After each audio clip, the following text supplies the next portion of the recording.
प्रिय स्टूडेंट्स, आज हम पढ़ते हैं एक्सरसाइज 17.3। इनकी 17.1 17.2 अपनी कंप्लीट हो चुकी हैं। अब हम पढ़ते हैं 17.3 एक्सरसाइज। और 17.3 एक्सरसाइज भी यही है कि निम्न का समांतर माध्य ज्ञात कीजिए। देखिए स्टूडेंट्स, हमने 17.1 में समांतर माध्य निकालना सीखा, 17.2 में हमने टेबल्स का समांतर माध्य निकालना सीखा, और 17.3 में भी हम इन टेबल्स का ही समांतर माध्य निकालना सीखते हैं। तो स्टूडेंट्स, मैं सबसे पहले आपको इसका अंतर बताता हूं कि 17.2 और 17.3 में समांतर माध्य पूछा गया है, लेकिन इन दोनों में डिफरेंस क्या है। तो इसमें आपने देखा होगा 17.2 के जो क्वेश्चन थे वहां पर xi और fi का मान दे रखा था, और यहाँ पर बट के मान नहीं आते थे, 0 से 10, 10 से 20, 20 से 30, इस प्रकार से मान नहीं होते थे। वहां डायरेक्ट होता था 10, 20, 30, 40, 50। यहाँ पर जैसे 6, 12, 18, 24, 30 डायरेक्ट मान होते थे। इस प्रकार से वर्ग के रूप में मान नहीं होते थे। तो ऐसे क्वेश्चंस अपने 17.2 में थे, और अब ये वर्ग के रूप में जो मान दे रखे हैं वो हम सीखेंगे 17.3 में।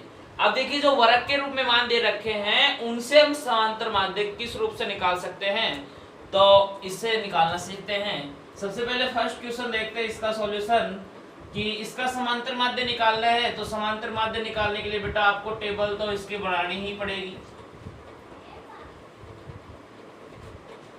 सबसे पहले आपको क्या दे रखा है, इसमें वर्ग दे रखा है।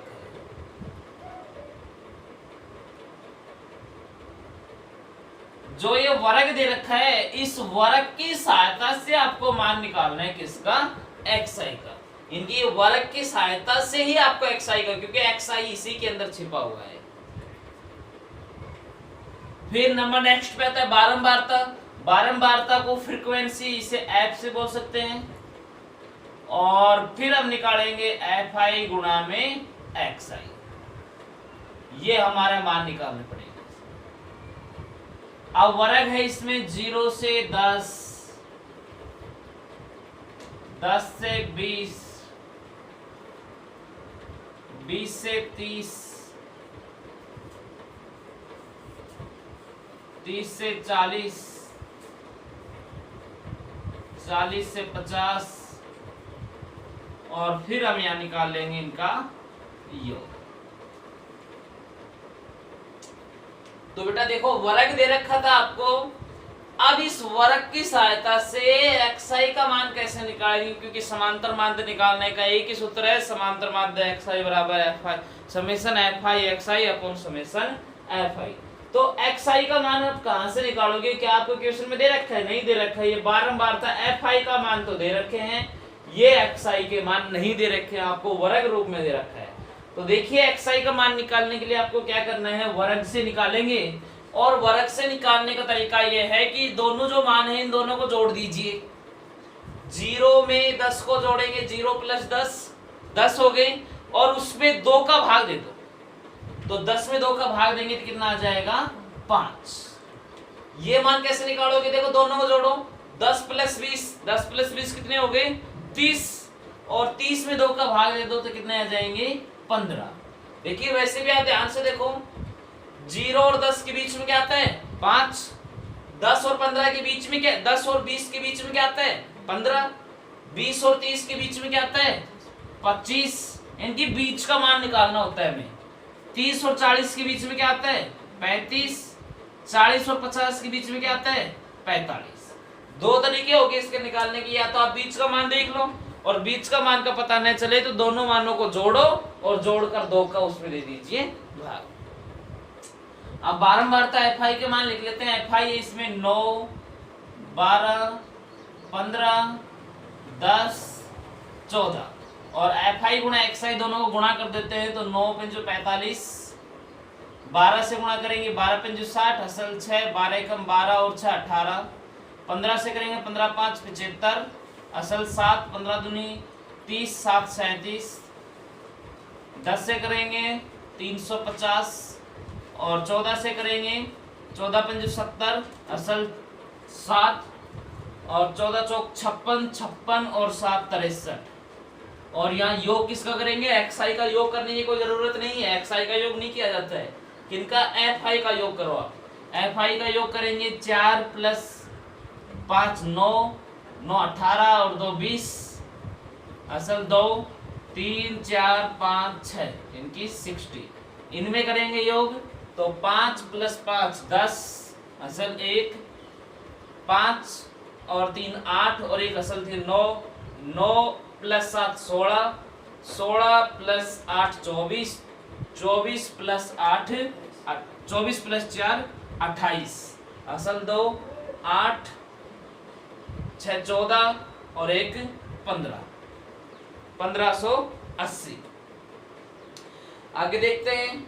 अब हम देखेंगे समांतर माध्य। समांतर माध्य x बार का सूत्र क्या होता है? समेशन एफ आई गुणा में एक्स आई बटे समेशन एफ आई। तो एफ आई गुणा एक्स आई का मान कितना है? 1580 में भाग देंगे कितने का? 60 का। एक जीरो से अपना एक जीरो कैंसिल आउट हो गया है। 6 का भाग देंगे 6 दूनी 12, बचे 3, हो गए 38, 6 6 36, बचे 2 और 6 3 18, फिर बचे 2, फिर हो गए 18, 6 3 18, लगभग इनकी इसके मान आ जाते हैं अपने 26.33। अगला क्वेश्चन देखते हैं। इसको भी सेम इसी प्रकार से निकालेंगे। समांतर माध्य निकालना है तो वही टेबल निकालेंगे। सबसे पहले आपको दे रखा है वर्ग, वर्ग की सहायता से क्या निकालेंगे? एक्स आई। फिर आगे मान आपको क्वेश्चन में दे रखा है एफ आई का, और फिर निकालेंगे एफ आई गुणा में एक्स आई।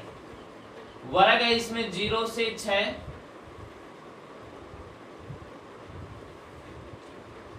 6 से 12, 12 से 18, 18 से 24, 24 से 30। योग भी निकाल लेंगे। देखो इसका एक्स आई का मान निकालेंगे तो कैसे निकालेंगे बेटा? देखो 3 और 6 के बीच में क्या आता है? सॉरी 0 और 6 के बीच में तो वाजिब सी बात है कितने आता है? 3। वैसे भी लिख लो 0 और 6 को जोड़ेंगे 6, 6 में 2 का भाग दिया तो कितना आगे? 3। अब देखो 6 और 12 के बीच में कितना आता है? 9 आता है। वैसे देखेंगे तो 6 प्लस 12 18, 18 में 2 का भाग देंगे तो 9।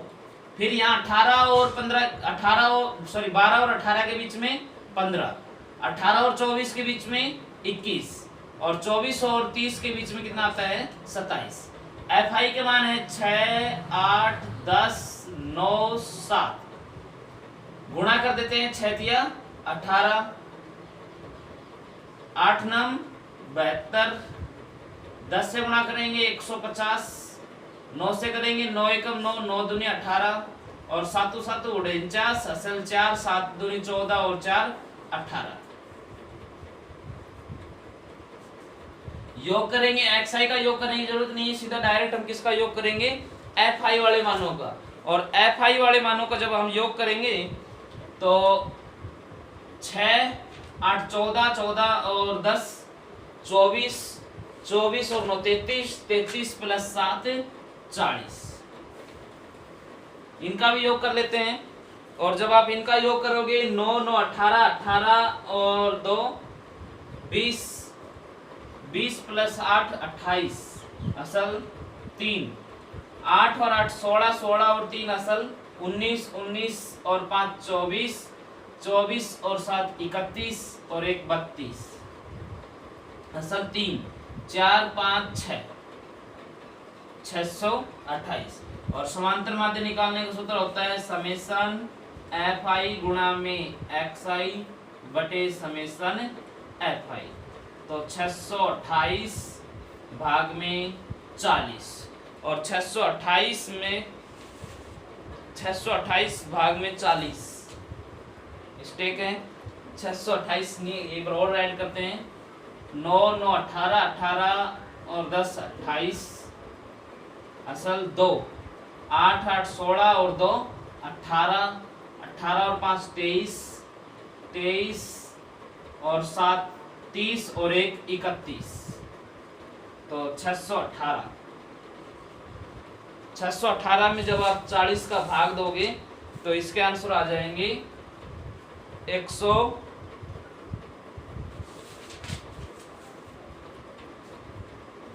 सॉरी 15.45 लगभग।